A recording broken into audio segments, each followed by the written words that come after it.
Chapter 1. Mrs. Gorf. Mrs. Gorf had a long tongue and pointed ears. She was the meanest teacher in Wayside School. She taught the class on the 30th story. "If you children are bad," she warned, "or if you answer a question wrong, I'll wiggle my ears, stick out my tongue, and turn you into apples." Mrs. Gorf didn't like children, but she loved apples. Joe couldn't add. He couldn't even count. But he knew that if he answered a question wrong, he would be turned into an apple. So he copied from John. He didn't like to cheat, but Mrs. Gorf had never taught him how to add. One day, Mrs. Gorf caught Joe copying John's paper.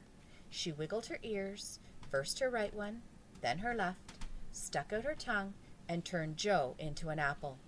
Then she turned John into an apple for letting Joe cheat. "Hey, that isn't fair," said Todd. "John was only trying to help a friend." Mrs. Gorf wiggled her ears, first her right one, then her left, stuck out her tongue, and turned Todd into an apple. "Does anybody else have an opinion?" she asked. Nobody said a word. Mrs. Gorf laughed and placed the 3 apples on her desk. Stephen started to cry. He couldn't help it. He was scared. "I do not allow crying in the classroom," said Mrs. Gorf.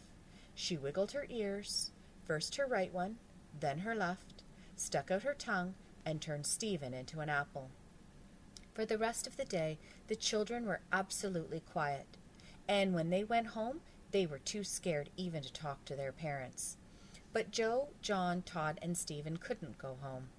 Mrs. Gorf just left them on her desk. They were able to talk to each other, but they didn't have much to say. Their parents were very worried. They didn't know where their children were. Nobody seemed to know. The next day, Kathy was late for school. As soon as she walked in, Mrs. Gorf turned her into an apple.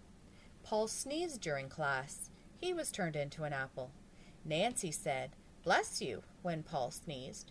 Mrs. Gorf wiggled her ears, first her right one, then her left, stuck out her tongue, and turned Nancy into an apple. Terence fell out of his chair. He was turned into an apple. Mauricia tried to run away.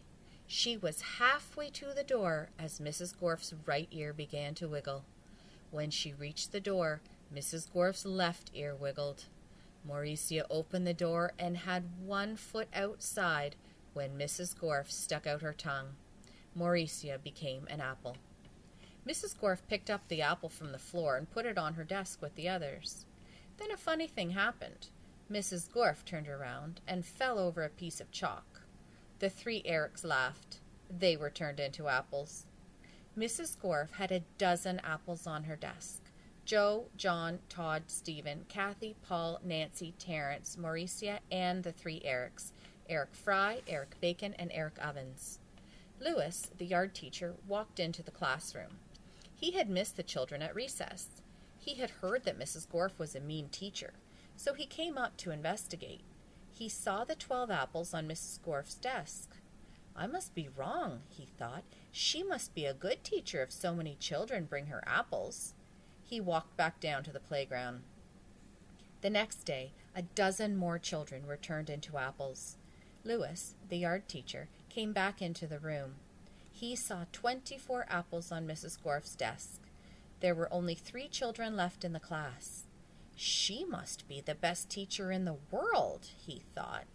By the end of the week, all of the children were apples. Mrs. Gorf was very happy. "Now I can go home," she said. "I don't have to teach anymore. I won't have to walk up 30 flights of stairs ever again." "You're not going anywhere," shouted Todd. He jumped off the desk and bopped Mrs. Gorf on the nose. The rest of the apples followed. Mrs. Gorf fell on the floor. The apples jumped all over her. "Stop!" she shouted, "or I'll turn you into applesauce." But the apples didn't stop, and Mrs. Gorf could do nothing about it. "Turn us back into children," Todd demanded. Mrs. Gorf had no choice. She stuck out her tongue, wiggled her ears, this time her left one first, then her right, and turned the apples back into children.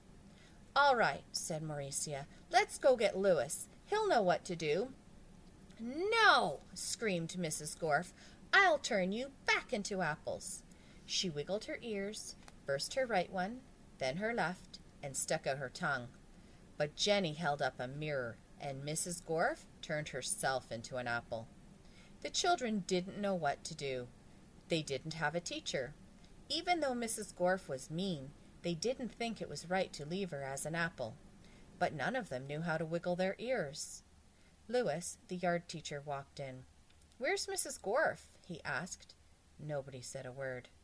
"Boy, am I hungry," said Louis. "I don't think Mrs. Gorf would mind if I ate this apple. After all, she always has so many." He picked up the apple, which was really Mrs. Gorf, shined it up on his shirt, and ate it.